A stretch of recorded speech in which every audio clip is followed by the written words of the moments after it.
Hello, everybody. Welcome back to the QuestCast right here on Quest Junkies.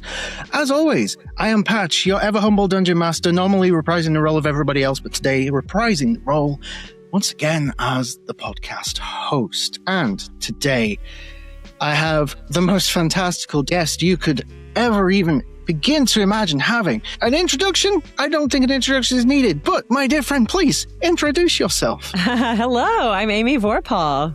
Feels good to be here, man. It is so good to have you on here. I'm so thrilled to have you on the QuestCast.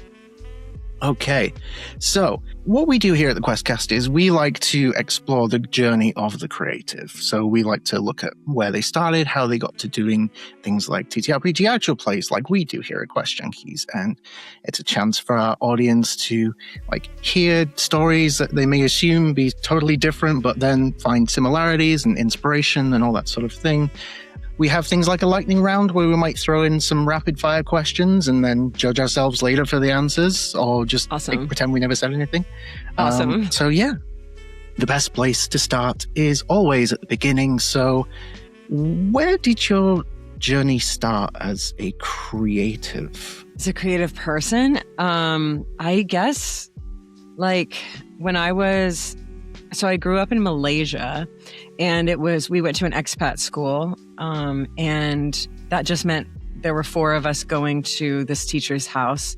And this teacher who I'm still in touch with, her name's Sharon Sperry, and she's just so formative. She made sure that we did some sort of musical or play every quarter, and maybe not every quarter. Maybe it was twice a school year, but it was, memorization and singing songs and, performance. And I was there for 4 years. I think, it just felt so normal to me. And I have a twin sister. And so she and I really got into it. And then when we came back to the States, when I was 7, it just seemed you have to opt in to be a part of that, because there are way more students than 4 people in a grade. And so you just kind of have to be a little more, intentional about being in plays. And I knew that, I did want to do that, as much as I was so completely, I just didn't know the pop culture. I was so not, we were wearing, the term culottes? Culottes are shorts that don't touch your legs. So they're shaped like a bell, because it's so hot in Malaysia. So you just want as little fabric touching you. So they designed culottes. And anyway, so we were wearing freaking culottes to American schools. And it was, a big culture shock, and just anything kids can use to make fun of you, they will. But anyway, despite all of that, it was very much I still want to do the little plays and stuff like that. So I think that's the beginning of my creative journey, was just all thanks to Miss Sperry. That's definitely a fascinating way to start, especially the culottes. I know. So because obviously music's been at the very center from day one, from the sounds of it. As a lifelong fellow musician, I can very much understand and relate to that. Yeah. Where did you first delve into the chaotic world of TTRPGs and storytelling in that sort of aspect? When I went to college, I was 18. My cousin had been there a year before, so she was a sophomore, and she and her friend showed up at my dorm room on day 1. I moved in, and they're like, "Hey, you're here now." I was like, "Yeah." And her friend, Nathan, literal last name Strange, Nathan Strange, took one look around my room and saw no fewer than 9 Lord of the Rings posters, 1 Yoda, big ol' Yoda mosaic poster from Return of the Jedi. And he was like, "Have I got the game for you?" Because he also knew I was an acting major. And so he just pieced it together and was like, "You have to play this game with me." And I was playing that game. I was playing D&D with them, 3.5. That night or the next day, I can't remember, but it was wicked fast that I just joined in, and it was off to the races from there. That was just something that we made that a priority, if not every weekend, almost every weekend, from Friday night bleeding into the wee hours of the morning on Saturday, waking up again to play Saturday night. It just took over as much life as I had as a drama student, when there's tons of rehearsals and all that kind of stuff. But But yeah, I was lucky that someone did the math for me because I didn't know. I had never heard of it. It's always a win. Yeah. Yeah, you do it. Who am I? Tell me. Do you feel like you felt a lot of like crossover with like performance arts and like first experience in TTRPGs, or was it very like strictly like game focused in the early stages? I mean, there wasn't a version of this where I particularly didn't like act my ass off. So I jumped right in with an accent. I've never played the game before. They were like, here's your character. And I was like, character? I've heard of those. And I like did like kind of like I was in halfling and I did kind of the Audrey voice from Little Shop of Horrors and made her like, you know, that way. But no one else was really doing I didn't pull it from anything other than like who I just am as a person. So no, I made it the way I made D&D be how I wanted it to be from the get-go. But it wasn't like they were like, hey, do this or don't do this. They just couldn't stop me. You know, if I heard the word character, you bet your ass I was going to be a character. Full accent, full backstory, everything. So I think I brought it to the table. I don't want to say that no one else was doing that. There were varying levels of it. Because also Nathan and Brandon were their last name is strange. They both were twins as well. So they were very much storytellers. One was a lit major, one was a film major, and they built in a lot of stuff, and they would like hunker down and like be in character and stuff like that. So but Danielle wouldn't necessarily. So yeah, it was just a smattering of like where you stood on the spectrum for role playing actually. But and then eventually I brought in some other theater kids to play with us and they got into it too.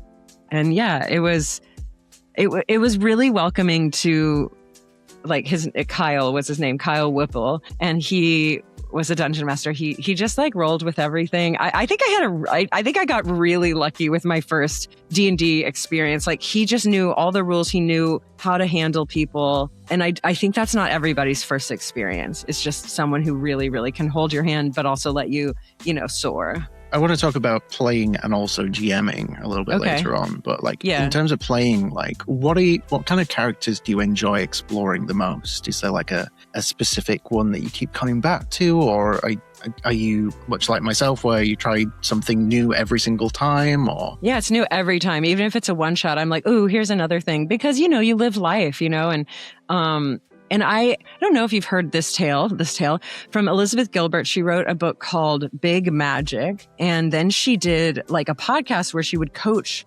creatives on what to do next or like how to handle their creativity and like either fall in love with it again or decide that it's not for them. And it never, I mean, everybody always came back to it, but it was like, how do you handle this like etherealness of creativity? And in it, in the book, she talks about how there's dolphins and otters, and dolphins are really easy to train because, you train them, you give them treats. They're like dogs and they'll do the trick again. And so you can do a lot of shows with them.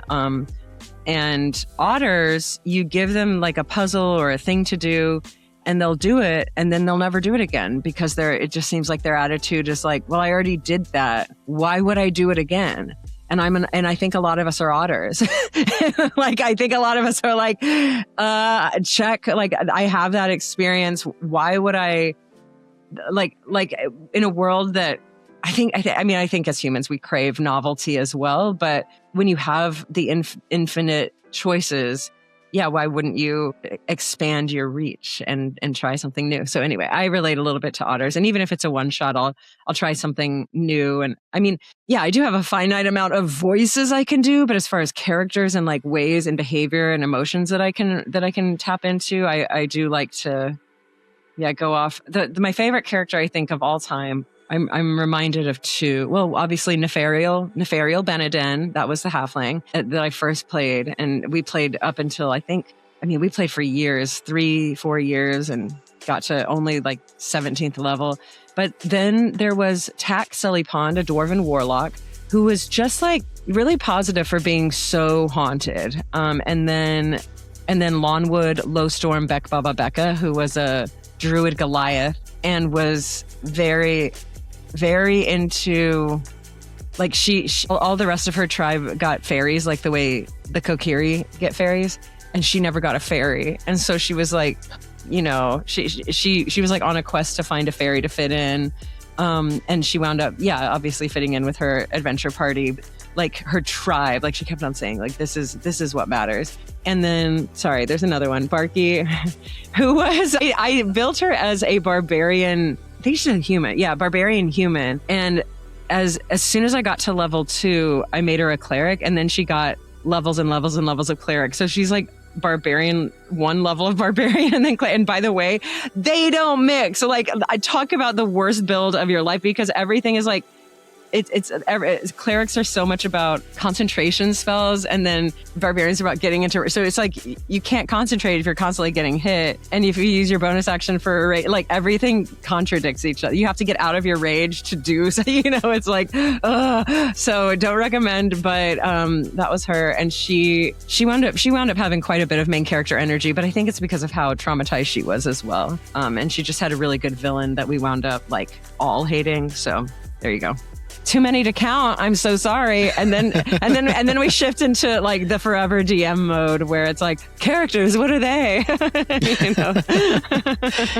think the Kokiri concept spoke to me very particularly as someone who is in the midst of prepping for a Zelda miniseries, which has hopefully been announced by the time this goes out. It has not been announced yet. So. That's so exciting. You heard it here first, folks. Have you researched the Kokiri? Like, there's almost not, there's like very little about them, and it's just so interesting. It's just like, they have always been here and they're kind of children, and you're like, what? And then they get fairies. So it's like, I think it's so rich I've based a lot, I didn't realize I've done this, but I've based a lot of stuff around that. And I think it's because it's specific and also vague, and stuff like that just gets under my skin, because I've always wondered, Link has a fairy, but he's a human, or like a Hyrulean. He should not have a fairy. That's interesting. What those other guys, they just have fair. What's going on? Like, it's very specific but vague. It's very neat. Yeah, I think my favorite thing about the Kokiri is the idea that if they get lost in the Lost Woods, they become Stelphos. I want to know more about that. Yeah, that's in Ocarina of Time specifically. Someone talks about it, like one of the NPCs. And like, I want to know the process of this. Like, that's not just like an overnight thing. Like, there's got to be a horrific process, because a Kokiri and a Stelphos are 2 drastically different entities. Yes. That's so incredible. Oh my God. I love playable lore. When you get lore that feels like, great, I can sink my teeth into this. This comes from somewhere. There's cause and effect. There's logic to it. And that means that if my characters interact with, the world building or lore, then things like dominoes will start to fall. I have to be very specific about that, because I think you can get a bit masturbatory with world building, like and if it's not playable, then like you need very little of whatever that lore is. Like, you need the collective consciousness of what's real, but unless it's playable, like get it out of here. I think sometimes people try a little too hard, and it ends up being a case of like, I always feel like I have said this to people before, which I feel bad about sometimes, but like, some people just need to write a book rather than drag them, Patch. Drag them. No, I do agree. It's like, sure, get your world, but like, write your Bible, basically. That's fine. Write your Silmarillion. I want to play a game. Absolutely. And I don't think it's bad for someone to know those details about their world, but if it's not like, but I also think, especially with like newer writers or people who are like, game design's a little scary. It's a little hard. It's a little vulnerable. And by the end of it, you do need to, like, there's decisions that need to be made. Whereas in novels, I mean, good novels, you have to make decisions too. But you know what isn't that scary is like stream of consciousness, things that happened.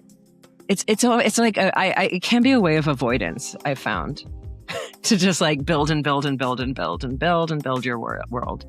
Yeah. But I agree with you, and let's drag them and write a book. Yes, I'll write a book.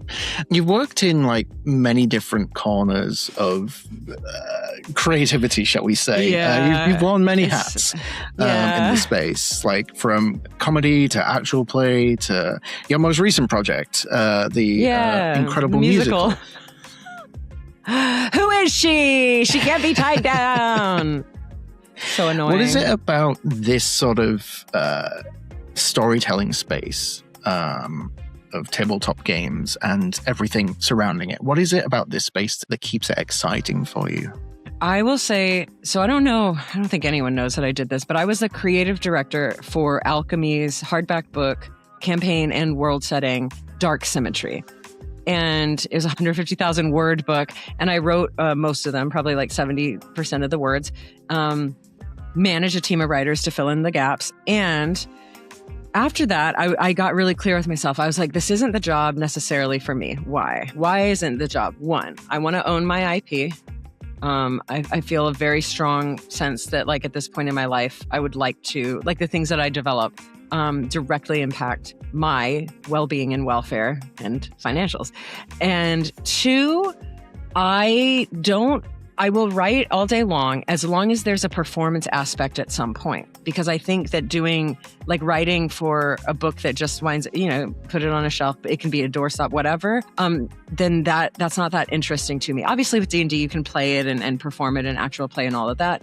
But writing just for the sake of writing and ending there, that I didn't like that. So I was like, it must be a performance aspect. 2, 3, there was way too much time alone. So it was like I felt like a little gremlin in a corner, just hoping that there was going to be some connection during each day that would make me feel like an actual human. So collaboration was a third one, and then 4, which is different from IP, but like and this didn't necessarily happen with Alchemy. I didn't feel like I was unfairly paid, but it was a tenet for me, which is like, pay artists, I do think that the stuff I do matters and all creatives, like I do think, there's a reason that writing's scary and there's a reason that not everybody does it because it's wildly brave and vulnerable, and really difficult. It's I think one of the writing and directing, it's the jobs that require the most decisions per minute, even if they're micro decisions. Like writing is nothing but decisions all day long. So you just have like,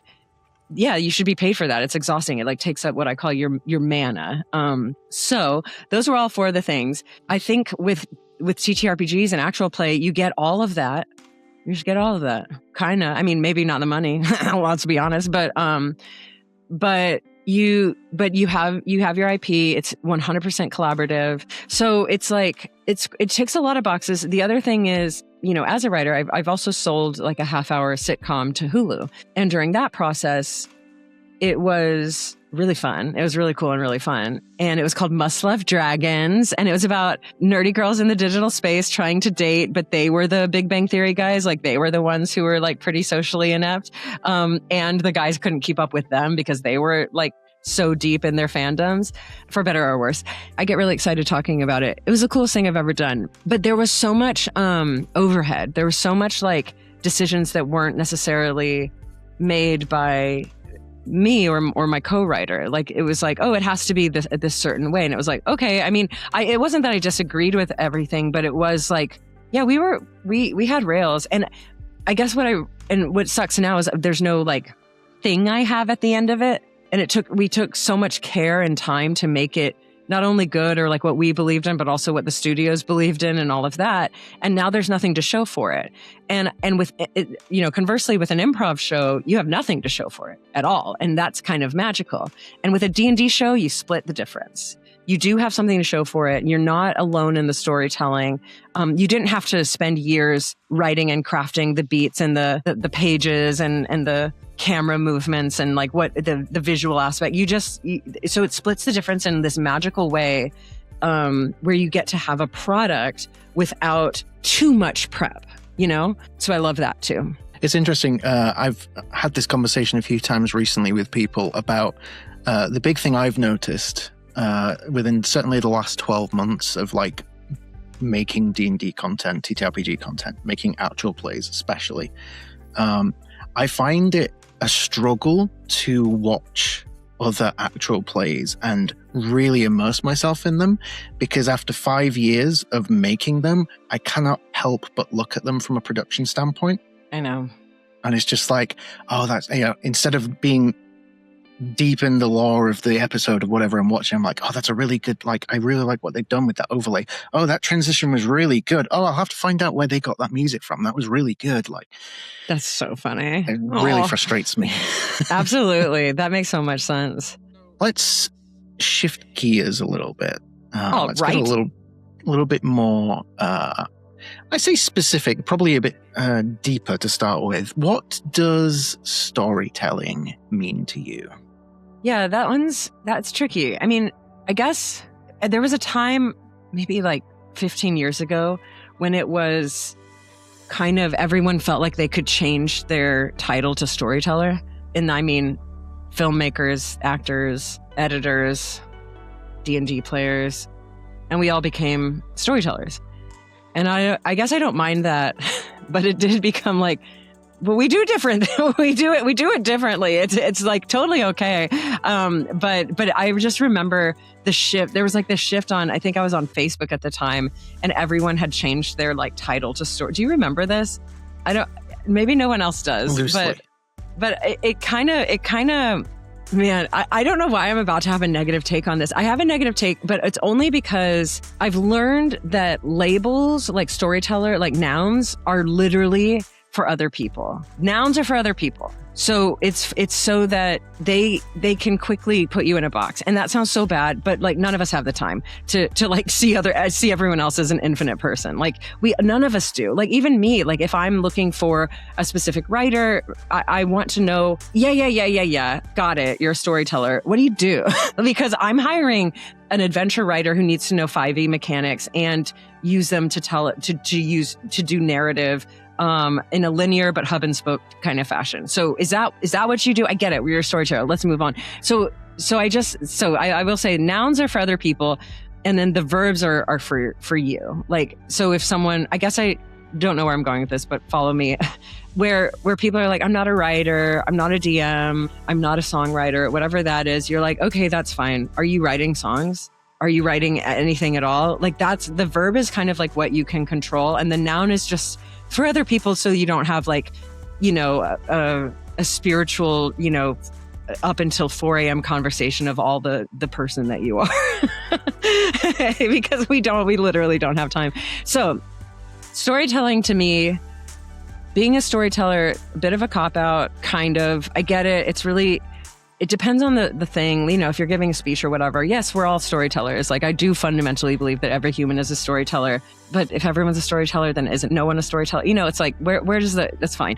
But as far as the verb of it, the medium in which you choose to do it is, God, really inconsequential. I think it's like super inconsequential and infinite. And so you just you decide. For me, I feel like it's so annoying making resumes for myself because I just hate it. I wish everyone knew. I want them to all know how much I've done, and like really there have been no gaps in me doing stuff. And yet, same thing, like for game designer, I must pick and choose. For comedy writer, I must pick and choose. For TV script writer, which is different than just plain old comedy writing. For digital stuff, for performance, much less. Like everything just feels... I'm in this because yesterday I made my game designer resume, and it took me all day because I kept trying to include my musical, and people would be like, it's not game design. And I'm like, isn't it though? Isn't it? I have a lot of D&D jokes in there. Does that count for nothing? Yeah, that's right. It counts for nothing. No one cares. Actually, they don't want you to be a musical performer writer if you're going to be the game designer, because that might be like threatening to the job security of what they need you to do. So, I guess being a storyteller is a bit of a curse. It's a bit of a curse. It's wonderful. I wouldn't trade it for the world, but it's not like relaxing as a label. It's pretty subjective. And that is really great and really hard. I used to do math problems at a coffee shop to relax because that's finite. And I love math, and I'm really good at it, and like calculus and shit. And I would just do that because I'm like, at least at the end of this, I know what the answer is. Maybe I'll get it wrong. Maybe I'll like lose my way along the way. But something about this is finite, and that relaxes me. And everything else, like storytelling, God, it's wonderful, but also really hard and uncertain 100% of the time. So I don't identify as an adrenaline junkie at all. I don't really have a problem with I have a problem with regimes and, fascism, whatever, fascism and all of that. But I don't really have a problem with leadership or authority, the way the word actually means. I don't really have a problem with that. So I'm not like this punk rock person. But I hate uncertainty. And also I must be some sort of an adrenaline junkie because I've immersed myself in only uncertain things, the career of it, the storytelling of it, the dependence on other people of it. So that's what storytelling means to me. I don't know. Shoot. I'm being earnest and candid. That's just where my brain all went. So sorry. No, I think that's an absolutely valid take. And the 10 takes I had. You know what? 10 takes, and I drew at least something from each and every one of them. So I'm going to call that a good answer. Yay. You mentioned the musical again, and we've brought it up once or twice. Where did the idea from that first come up from? It came initially after I published my second album, or third album, I guess, Behold Her Dreams. Right after that, my music producer, Maxie, he was like, all of your songs sound like they could be in a musical. You know this. I was like, yeah, I do. He was like, why don't you write a musical? And I was like, yeah, I should. And then I didn't. But I will say this musical, the solo musical idea came from my director and good friend Laser made a musical, a solo show. And I was like, that looks like something I'd be able to do. Like if it's a solo performance, I can see my way. I can have a vision of what that looks like. And then I started writing. It was called As Long As There's Magic, which is an important song in the show. And then it has a reprise as well, As Long As There's Magic. And it was going to be about a magician's assistant who there's a murder in the magic castle and they shut it down and she's got to go to all the different spots and solve the murder in the magic castle. And I had to stop writing it because Laser, who was always going to be my director, was like, none of these characters are likable. And it just kind of came out that I must have had a point of view about magicians, or that world, which I wouldn't say that notoriously. I mean, I've dated 4 magicians, so maybe I've got some ire and umbrage there. But it was more like every single one of the magicians was kind of sad, like a sad character. And then the magician's assistant was the only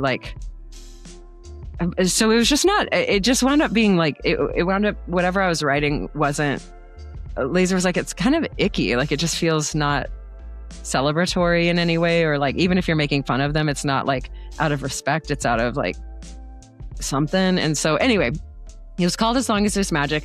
That song never changed. That was the first song I ever wrote, and it stayed in the whole thing because that was very fundamentally Amy. And then it just kind of morphed into what it is now. I don't know really where it came from, but it was if I'm not going to write magician stuff, then what else? And I guess I was also trying to steer clear of D&D because I'm such a D&D fiend. And I was like, what if I write a musical about literally anything else? And I don't think that was ever going to happen. I mean, both of my solo albums are all about D&D. I have a lot of, feelings and emotions, both positive and negative, about what D&D can mean. And it just morphed into kind of what it is, which is a little bit of commentary on the entertainment industry, or being cast, I guess. That's a pretty one-for-one metaphor throughout the show. But I just was like, I've got this guy, I've got this character, I want to do him, I want to put him on stage. I've got this other character, I want to put her on stage and be her for a second. And so it really was a fulfillment of just dreams. I wrote, villain song. I got to write a villain song and a Hakuna Matata type song. And it was just so much freedom. The angsty song I almost didn't put in because I thought it was too angsty. And I was like, people are going to hate me when I sing this song. And it wound up being really poignant and even got some laughs during that song. And I think it's just because it's very relatable. So I just kept going, I suppose. But it didn't ever, the lightning never struck. I tried something and it didn't work. And I knew I wanted to make a one-person show, so pivots were necessary. And then it was a 2-year process, I will say. So it's wild to think about. If I could go back to beginning the musical and writing it, I would tell myself, girl, you're right. It's as hard as you thought it would be. It's so difficult, and it's really challenging, and it's really vulnerable, and it's really brave, and you're really going to have to confront some like demons that of like putting yourself out there, and vulnerabilities and truths about yourself that you kind of don't really want people to know. Like, I don't want people to know that I'm nervous about getting cast again, or that maybe my shot has been shot already, and have I peaked and maybe I'm not wanted anymore. I'm doing a lot of that math all the time, and I'm comfortable saying now because it's kind of written all over my show. But at the time I was like, no one can know that I'm struggling. No one can know that I feel like I haven't been chosen in a long time. La la la la la. And then I'm like, actually, now I realize it's good. It's good that people know that we're all kind of going through the same stuff, I think. I can't speak for everybody, but from what I can tell, I think we're all going through the same stuff. I'm certainly going through a lot at the moment. So I guess to briefly touch on a conversation we had earlier. Yeah. In regards to like doing something new every time, is this something you would try to follow up and do again? Or do you think this is like a one and done? You would? Yeah, because I did my first album, then I did my second album, and a third album with a writing partner, and with Jason Charles Miller, if you know that. That one's not, we never really advertised it, but it's out there. It's The Deadly Grind, and we've got 10 songs on that album. But after doing the albums, it was like, I guess this is the way my therapist would put it, that I think a lot of us creatives are, but very, very hard on myself, extraordinarily, like really painfully hard on myself. And he said sometimes people who are like that need to do something that they agree is the most challenging thing. They actually have to, because then at the end of it, they can be like undeniable that this was difficult. And I did it anyway.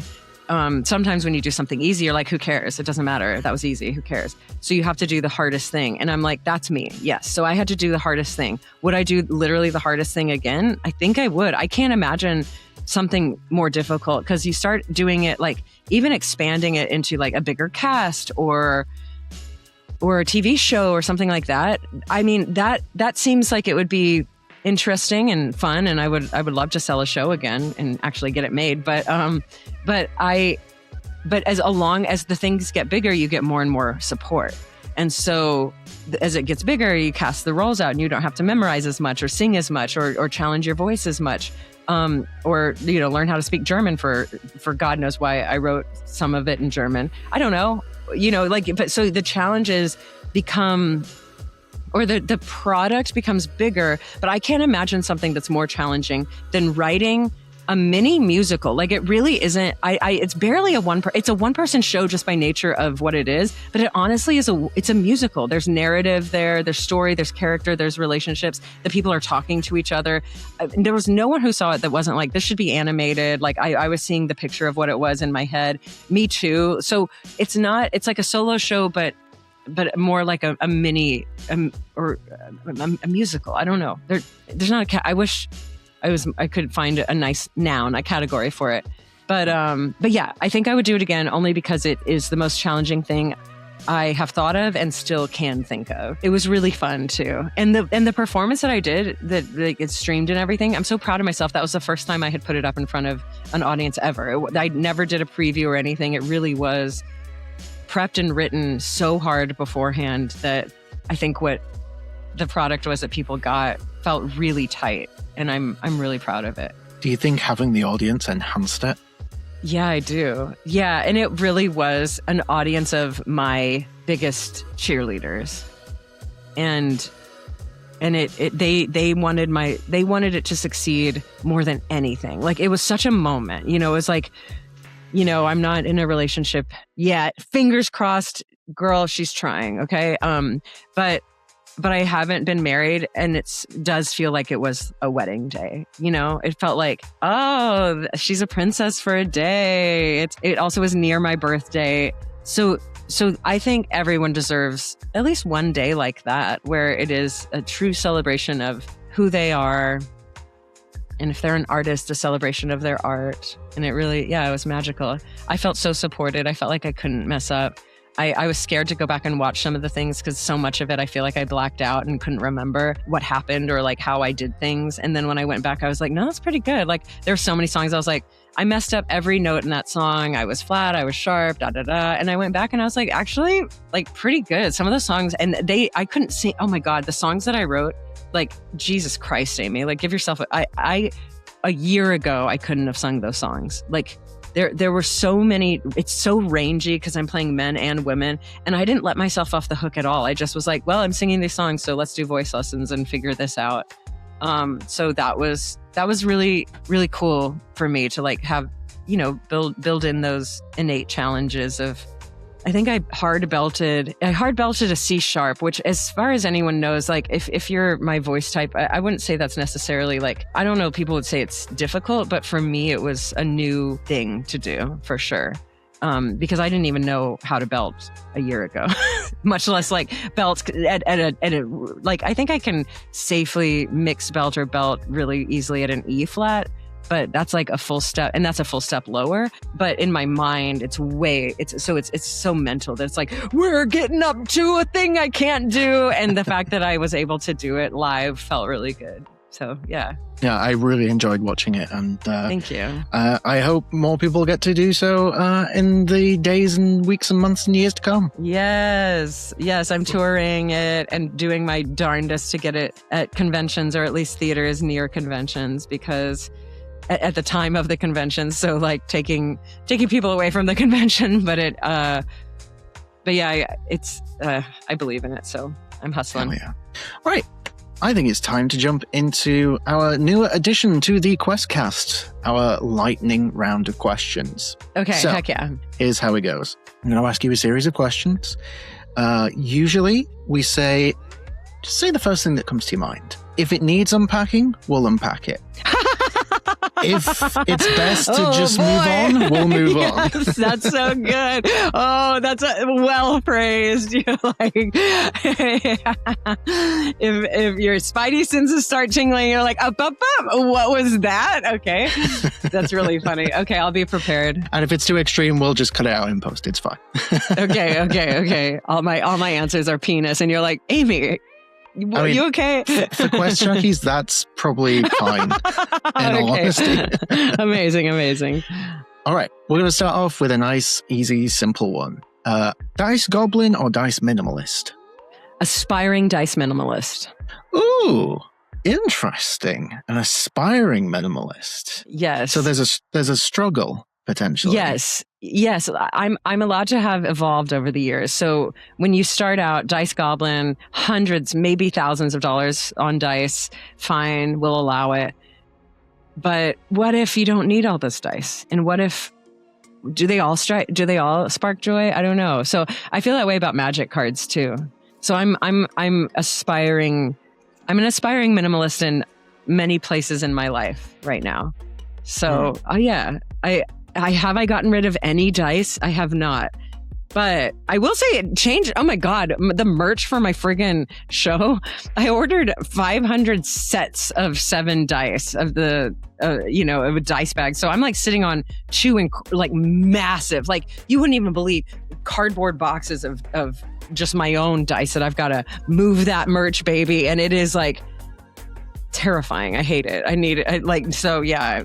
Maybe I'll gift some dice of my own collection to other people because, it's a lot. That's a good motivation to do so. Yeah, I don't need. It's taking up so much space in my apartment.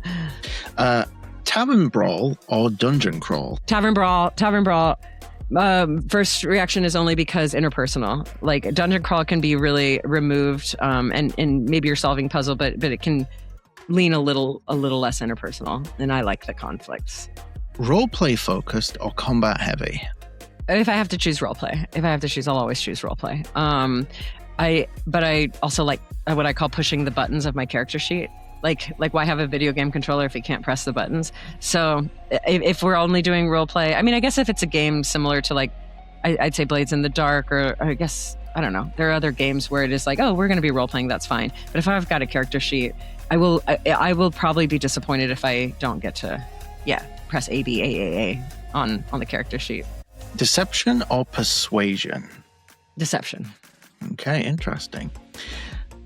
What kind of moment do you prefer? Critical success or critical failure?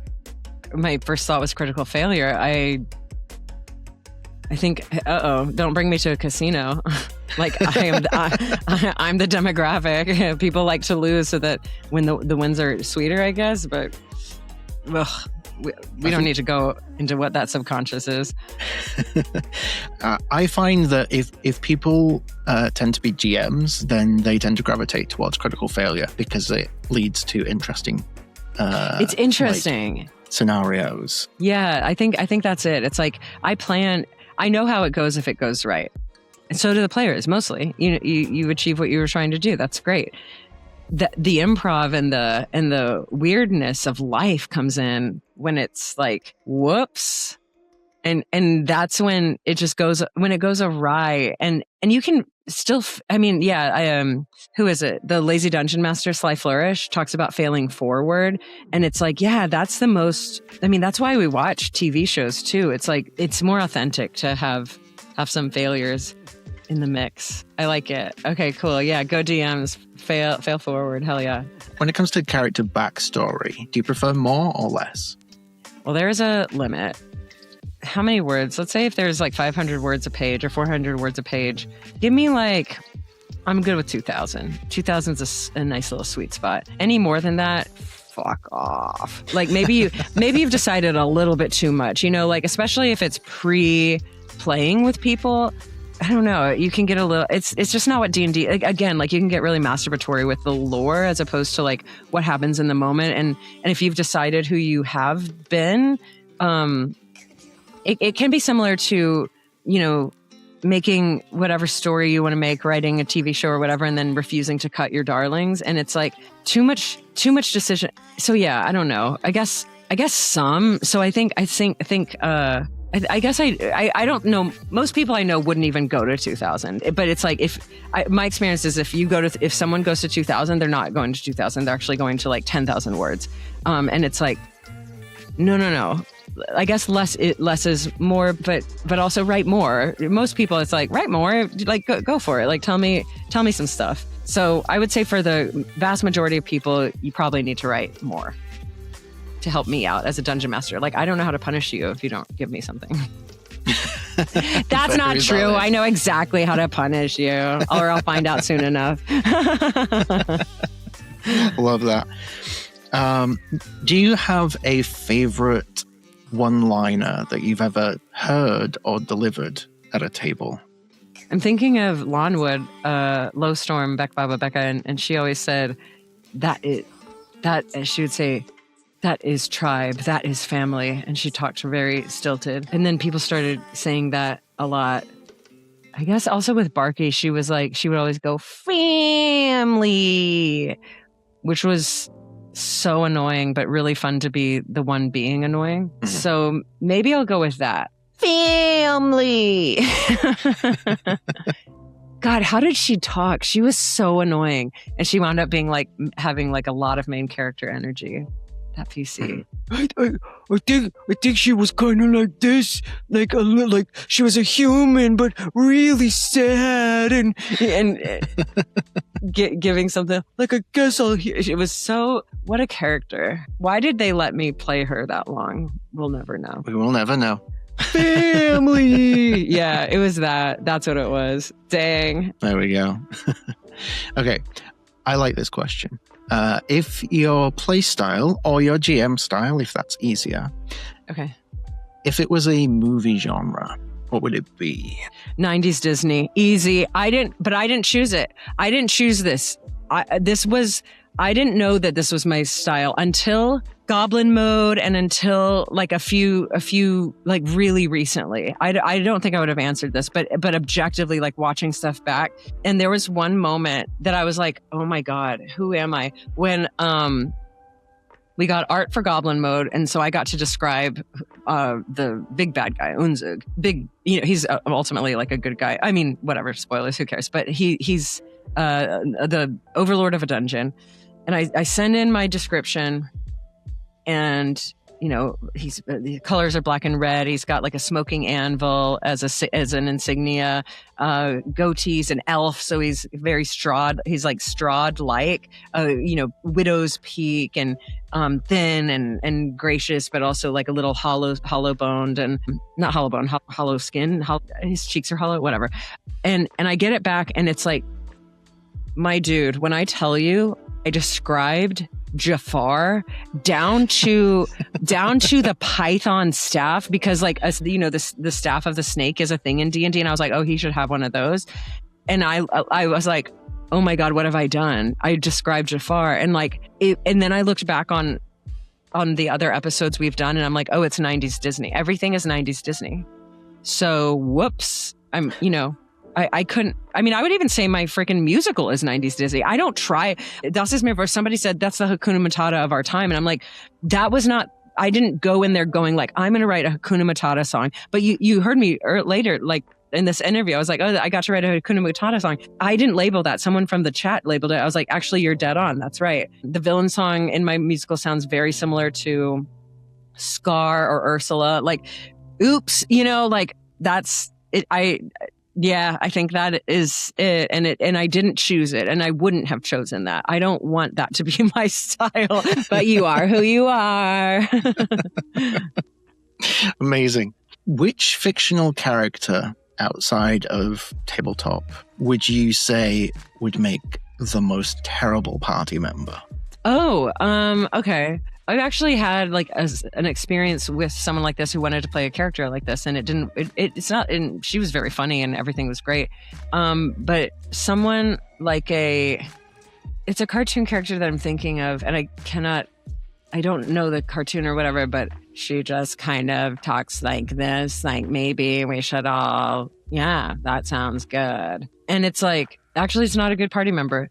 Like apathy or untouchable emotions isn't a good party member. Like it's really hard to DM for that person, because what naturally needs to happen for the comedy to pay off is that person needs to be the last one to talk.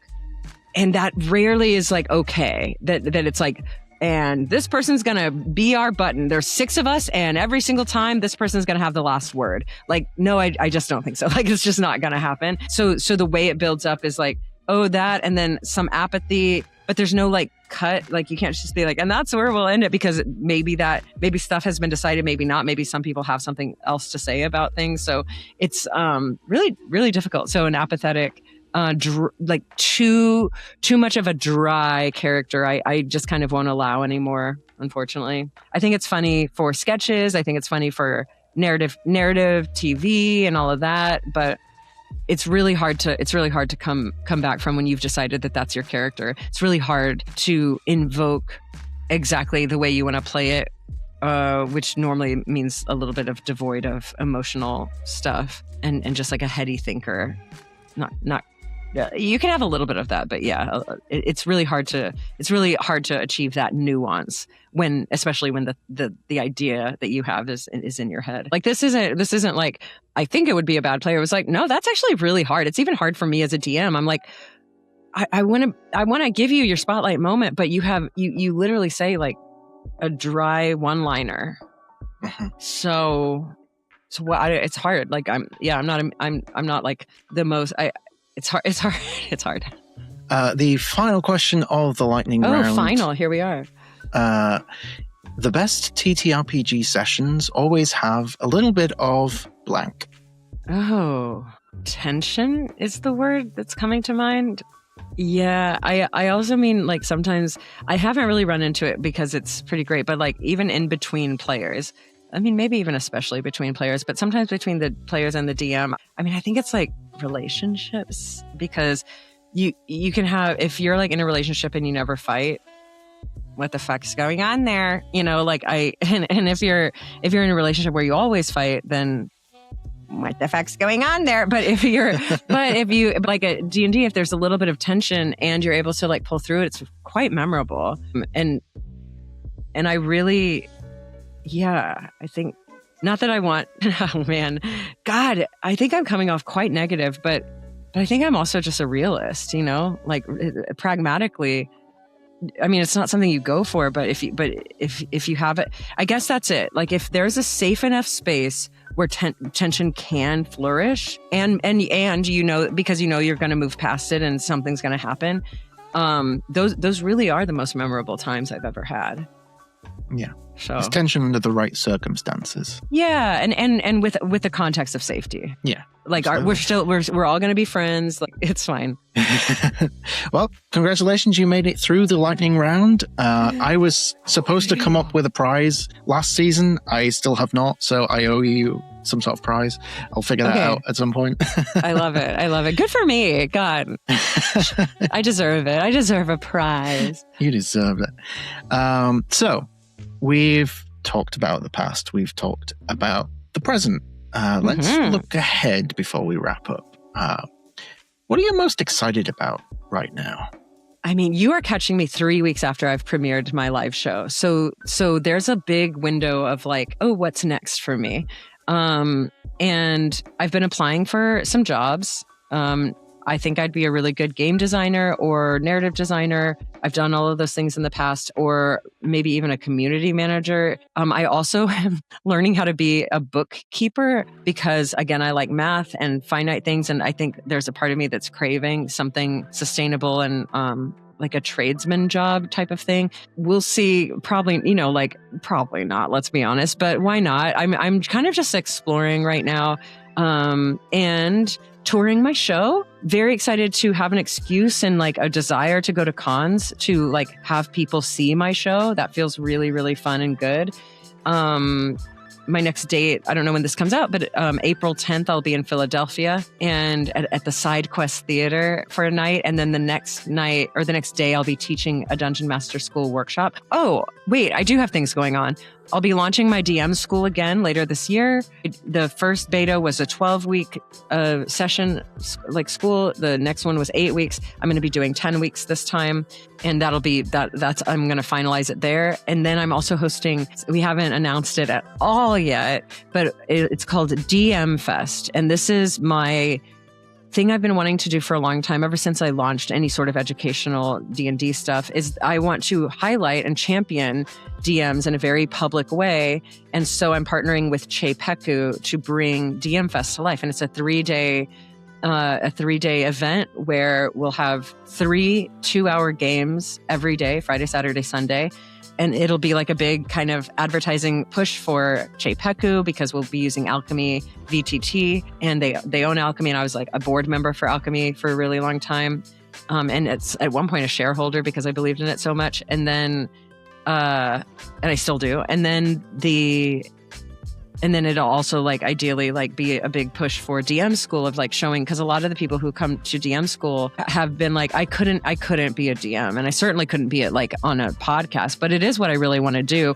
And then literally sometimes even during the class, but certainly afterwards, like people are starting their actual plays like that, like wildfire. It just is like such a confidence builder. We pull back the veil really quickly of like, what does it take? Like you actually have everything you need. You just need to decide. And so I really, those are the things I believe in the most. I really like championing other creatives. And I do believe that creators should be paid and people deserve to tell the stories they want to tell, whether you think you're good enough or not, because honey, you're good enough. Lots of stuff, and yet a lot of question marks too. That's what's coming up. I can absolutely get behind every single aspect of all of that. Yeah.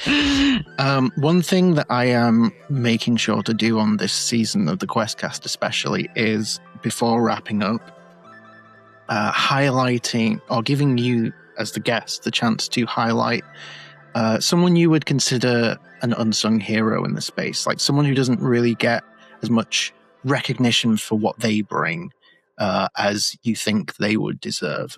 I call it my unsung heroes segment. Is there anyone in particular you feel deserves like a shout out that doesn't typically get one? Yeah, I will say two people. So the first person who comes to mind is Jackie Williams. She is, in my community was one of the, she was in the first cohort of DM school. She was one of the people who came to me and said, hey, I'm really bad at improv. I'll probably stink up your entire class. And I want to be a DM, but I don't think I could ever. And she was the one who started a podcast right after. And she's really put in the work to extrovert herself, make Instagram reels, consistently make a show, edit everything. I just really as far as what do you do when you want this but don't know what to do? It's just do what Jackie did. Just jump in, decide that you're good enough, decide that you're going to upload some stuff that maybe you're not the most proud of, but it's okay while you're learning. And I'm saying this from her, she has nothing to not be proud of, I will say, but in her mind, she's people are going to watch and see and whatever. And I'm no, you're actually doing it right. You're starting before you're ready and you're extroverting yourself before you're ready. So I want her to be she's got a thing called Nomads of the Multiverse, on Instagram. And I'm just really, really inspired by her, really, really, really inspired by her for just going for stuff. And then the other person is Donathan Fry, and last name Frye. He's a theater kid. He's literally the best TTRPG game designer writer I've ever encountered in my entire life. And I was so lucky to hire him for Alchemy's book. I learned so much from him just as he was freelancing. It's hard to say that he was my employee because we worked so closely together, and I would get his feedback on stuff. But beyond that, he's actually also an amazing DM, and just decided that he could make his YouTube channel, he could do actual plays all day long. And what he decided was what he preferred was not streaming and not putting it, just having it be his job in an enclosed space where the people that he's playing with and he get to have that experience, but it doesn't have to be broadcast. And so it's interesting because it's so much of me is you're so good. People would love this. They would love to see you do this more. But you gotta be authentic to yourself, and that's what he's decided. So I also am inspired by him as well. You can find the stuff he's done. He did have an actual play for a really long time. Obviously has pivoted to the more private part of it, but freaking awesome. Seriously. And so he doesn't get enough song, he's unsung because he has chosen to be, but at the same time, I'm people need to know that you're awesome. And so that's me doing God's work. The final question of this episode of the QuestCast. Where can our wonderful community find you and all your creative endeavors? Yay. Please, I'm going to direct you to 3 places. If you're on Instagram, go ahead and follow me. I'm at Vorpal Sword. That really is my last name. It's my entire family's last name. What a coincidence. The other places are my Discord, which is where Patch is part of the Discord too. That's where we connected. Yeah, so it's you can just type this in, dsc.gg/snicker-snack. So snicker-snack is the code. I guess that's the URL. If you just want to know what's going on, I send out a newsletter once a month of the things I'm up to. And that includes when I'm teaching DM school, I teach RPG for improv classes. I teach this DM Fest is going to be really public there. And when I was doing my Kickstarter for my musical, I won't say that, if you want this is what you'll get. It changes again so often, but I really do. I also share a bunch of what's going on in my life, if that's interesting to you. But I have my boundaries. I don't share anything I don't want you to know. I want you to know stuff about me. But I've heard back from so many people that I always ask for people to reply, and I get so many cool replies from literally nerdy creatives just like me who found something resonant in what I said, and I'm always happy to read it. And so many people reply, but certainly never enough for me. I always want to know what's going on in folks' lives, because we do tend to mirror each other. So anyway, that's at amyvorpal.com/subscribe. Well, thank you so much for being on the QuestCast. It's been absolutely lovely chatting. Thanks, to you. Pat. Yes. Thanks for letting me talk so much. Oh, of course. Absolute pleasure. And I'm sure all of you wonderful QJs have enjoyed watching this as well. You'll find links in the description. I know how YouTube works. I promise. It's all down there for you to check out. And yeah, all the love to you, all the love to you at home. And if there's anything else left to say, as always, keep questing, QJs. Good night.